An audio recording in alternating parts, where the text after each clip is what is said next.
안녕하세요. 당기다TV 채널 구독자 여러분. 오늘 정말 대한민국 부동산 시장을 아주 그냥 뒤흔들 만한 소식을 가져왔습니다. 바로 대통령의 강력한 한마디, 다주택자 양도세 중과 부활. 지금 가장 핫한 이 이슈, 저희가 속 시원하게 파헤쳐드리겠습니다. 네, 여러분의 귀에 다양한 소식과 지식을 쏙쏙 넣어드리는 당귀다TV입니다. 오늘 설명해드릴 내용은요, 어쩌면 우리나라 부동산 시장의 판도를 완전히 바꿔버릴 수도 있는 아주 중대한 선언에 대한 이야기입니다.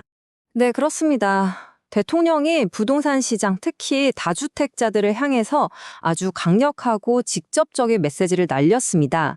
이건 그냥 단순한 정책 발표가 아니에요. 뭐랄까, 앞으로 이렇게 하겠다는 일종의 경고장 같은 거죠. 바로 이 한마디입니다. 비정상적인 버티기가 이익이 되어서는 안 된다. 와, 이 문장 하나에 그냥 모든 게 다 담겨 있지 않나요? 정부의 단호한 의지가 아주 그냥 팍팍 느껴지는데요. 쉽게 말해서 세금 피하려고 집 안 팔고 버티는 거 이제 더는 안 봐준다.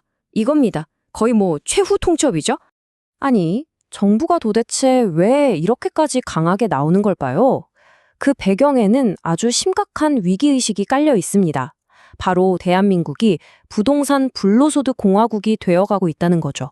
진행자님, 근데 부동산 불로소득 공화국이라니 말이 좀 살벌한데요?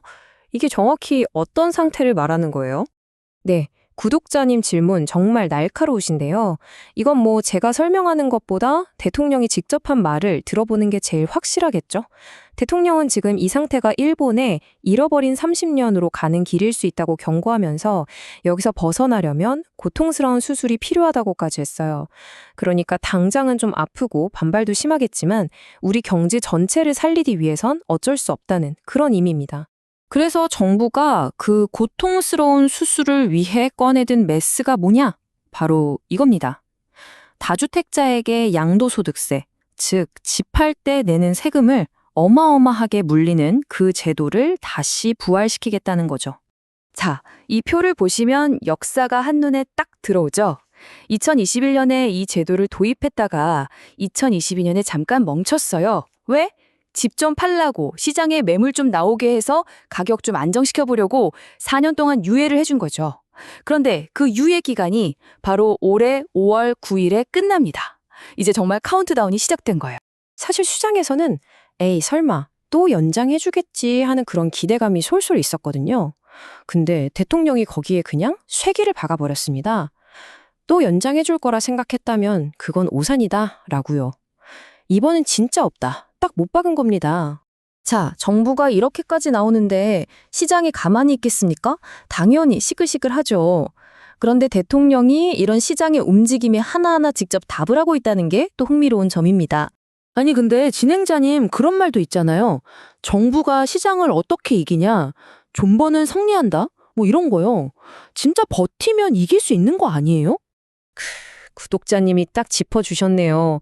그 존버 전략에 대해서 대통령이 아주 그냥 핵사이다 발언을 했습니다. 버티기요. 정책당국이 그렇게 어리석지 않습니다.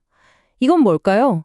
정부와 시장이 두는 체스게임에서 네가 무슨 생각하는지, 다음 수가 뭔지 다 알고 있다. 이런 자신감의 표현 아니겠어요? 그럼 버티기 말고 다른 꼼수는 없어요? 다들 어떻게 하고 있대요? 네, 시장의 반응은 크게 보면 딱 두 가지 길로 나뉘고 있어요. 하나는 말씀하신 대로 에라 모르겠다, 버텨보자 하는 쪽이고요. 다른 하나는 이 비싼 양도세를 내느니 차라리 자식한테 물려주자, 바로 증여를 택하는 거죠. 그럼 정부가 이 증여도 막을까요? 에이, 그건 아닙니다. 대통령이 딱 선을 그었어요. 정당하게 증여세 내고 물려주는 건 잘못이 아니다.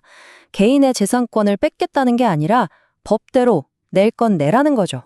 이렇게까지 강경하던 정부가 그래도 딱 한 가지, 숨 쉴 구멍은 열어줬습니다. 시장의 혼란을 좀 줄여주려는 배려라고 봐야 할까요? 이게 뭐냐면 일종의 마지막 기회 같은 건데요.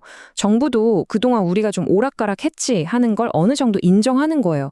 그래서 유예 기간 끝나는 5월 9일까지 계약서에 도장만 찍으면 그 무거운 세금은 안 물리게 해주는 방안을 검토하겠다는 겁니다. 이게 유일한 출구 전략인 셈이죠. 자, 그럼 이제 앞으로가 중요하잖아요. 이 모든 상황을 봤을 때 과연 우리 부동산 시장 어떻게 흘러갈까요? 정말 한 치 앞도 예상하기 힘든 그야말로 안개 속입니다. 이 상황을 이보다 더 잘 표현하는 말이 있을까요? 대통령이 남긴 이 말. 시장을 이기는 정부도 없지만 정부를 이기는 시장도 없다. 와, 정말 영화 대사 같지 않습니까? 정부의 강력한 의지와 시장의 거대한 힘, 두 거인의 힘겨루기가 이제 본격적으로 시작된 겁니다. 그래서 오늘 저희가 구독자 여러분께 이 질문을 던져봅니다. 정부 대 시장, 이 엄청난 부동산 전쟁에서 과연 최후의 웃는 자는 누가 될까요? 여러분의 생각을 댓글로 자유롭게 남겨주세요.